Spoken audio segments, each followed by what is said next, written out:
Tudo. Esse assunto que nós vamos falar nessa noite, eu gostaria que ele já mostrasse no meu quadrinho aí.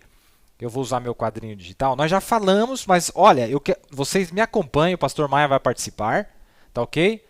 Nós vamos falar da transição, nós vamos falar da transição do ministério de Davi para o ministério de Salomão. Aqui que o que eu quero enfatizar nessa noite é essa transição. O problema que nós sempre encontramos é quando Deus vira uma esquina, diz o profeta. Sempre que Deus vira uma esquina, nós encontramos esse problema.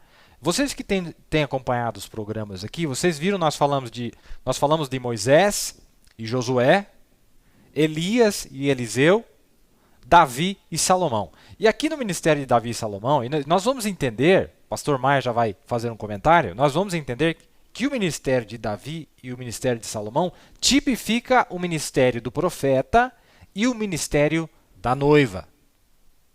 Nós vamos pegar da mensagem que o profeta disse, o que a Bíblia diz para nós, e nós já andamos dando umas pinceladas, mas nesta noite nós vamos enfatizar na transição, mas eu quero que vocês lembrem-se que se você não tiver realmente a fé que o profeta tinha, de que Jesus Cristo é o mesmo ontem, hoje e eternamente, todos esses quadros aqui se perdem.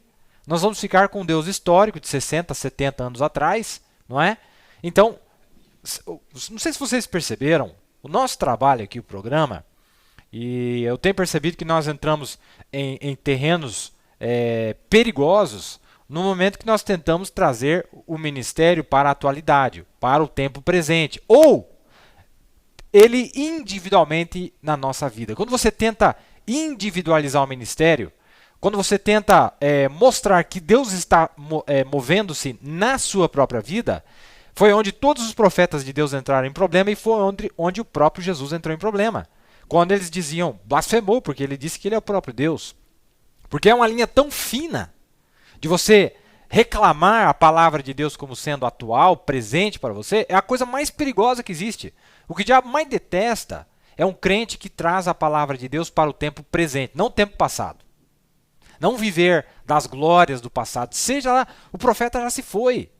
Como o próprio filho dele disse, o profeta veio, já entregou sua mensagem e se foi. Agora quem está aqui é a noiva.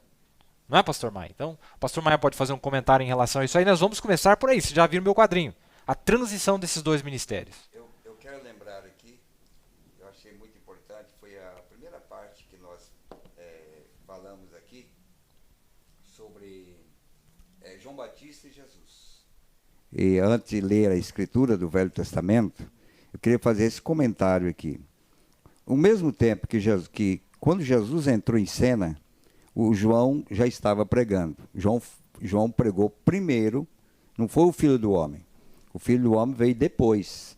O profeta que antecedeu, o precursor da primeira vinda, estava pregando primeiro, para depois vir o Filho do Homem, Jesus.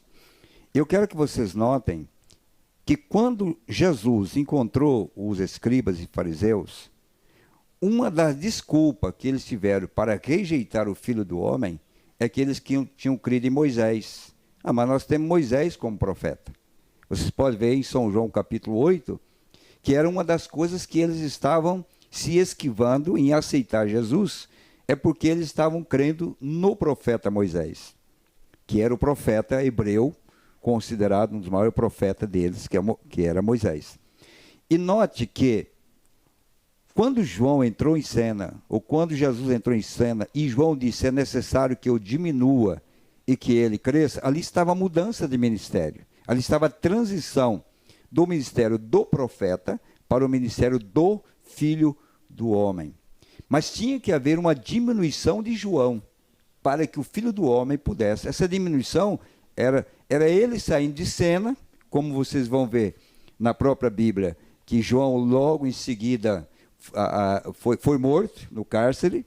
Vocês conhecem a Bíblia, vocês conhecem a história. Mas eu quero que vocês notem uma coisa.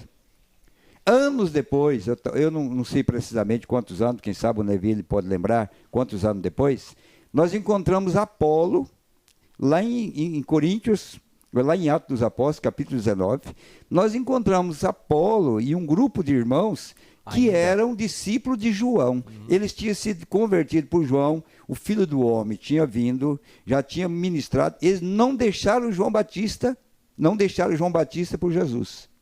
Precisou o ministério de Paulo levá-los a reconhecer que o ministério de João havia terminado e que estava em evidência o ministério do Filho do Homem, que era Jesus. Veja a dificuldade em que eles tinham, porque eles foram contemporâneos de Jesus. Olha, se eles eram discípulos de João e João os havia batizado eles eram contemporâneos, eles estiveram ao lado de João, Jesus entrou em cena e eles não trocaram de ministério. Perfeito. Eles permaneceram no ministério de João, ainda que Jesus já tinha vindo, já tinha pregado, já tinha sido crucificado, já tinha voltado ao céu, de onde ele tinha vindo, e eles não podiam desgarrar do ministério. Então tem que haver um ministério para fazer desgarrar do homem profeta e mostrar a realidade presente do que está acontecendo hoje, que é o que nós queremos falar nesta noite. É mostrar essa mudança que houve. Mas como é que ia convencer Apolo? Não, é o profeta, eu creio no profeta. Não, se você crê no profeta, você deve crer na palavra que o profeta disse, que era necessário que ele diminuísse e que ele, então, crescesse. Você não crê no profeta? Perfeito. Qual é a palavra do profeta para nós hoje? Qual é a promessa do profeta para nós? Então não adianta você ficar no profeta Elias, profeta Elias, profeta Elias, profeta Elias, e você não reconhecer.